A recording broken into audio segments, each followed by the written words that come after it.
And I'm Scott McGee. Let's show you some of the video we had from earlier today. Now, this was right after it happened, this crane collapsing.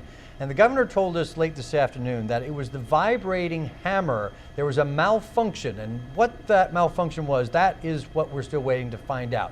But there was a malfunction with that vibrating hammer. That's what caused this crane to fall over all 6 lanes of traffic, north and southbound, on the old Tappan Zee Bridge. Amazingly, no one was seriously hurt. 3 people that were driving through there had minor injuries as they tried to escape the crane. 2 workers that were in that area to the right, that area where the piles are that they were working on, they actually fell into a hole there, a well. They were, one person moderately injured, the other one with minor injuries due to that crane falling. Now traffic is moving once again after about 5 hours. At 5:15, the northbound traffic, that's from Westchester to Rockland, started moving once again. It's the southbound side we're still waiting for. At about 7 o'clock, they'll open 1 lane from Rockland to Westchester.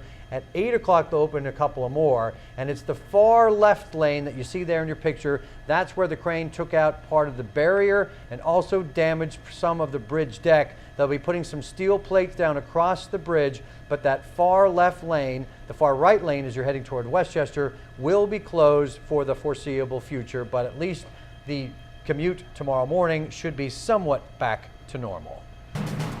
All right, the latest now on Vote 2016. Another week, another Trump shocker. The GOP nominee unveiling his anti-terrorism plan in Ohio today. That's not the shocker. The details to defeat radical Islam coming on the same day, though, that the Wall Street Journal came out with an editorial urging the GOP to dump Trump if he doesn't improve by Labor Day. That was shocking. One of the major points of Trump's speech, to suspend issuing visas to citizens from countries that the U.S. determines it cannot appropriately vet.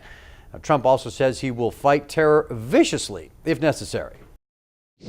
We cannot let this evil continue, nor can we let the hateful ideology of radical Islam, its oppression of women, gays, children, and non-believers be allowed to reside or spread within our own countries.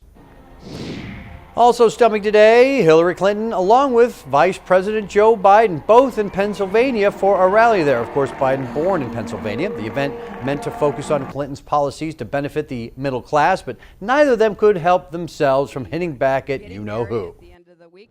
Sometimes he says he won't tell anyone what he'll do because he wants to keep his plan, quote, secret. And then it turns out the secret is he has no plan.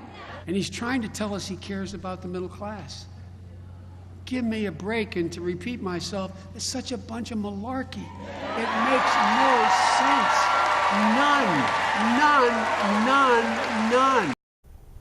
And then there's this. A new poll out today shows Hillary Clinton with a big lead over Donald Trump in New York. This Siena College poll gives the Chappaqua resident a 30% lead over the Manhattan billionaire, 57 to 27%. That's up from a 23% edge in June. And folks, stay with News 12 and News12.com for continuing coverage of Vote 2016.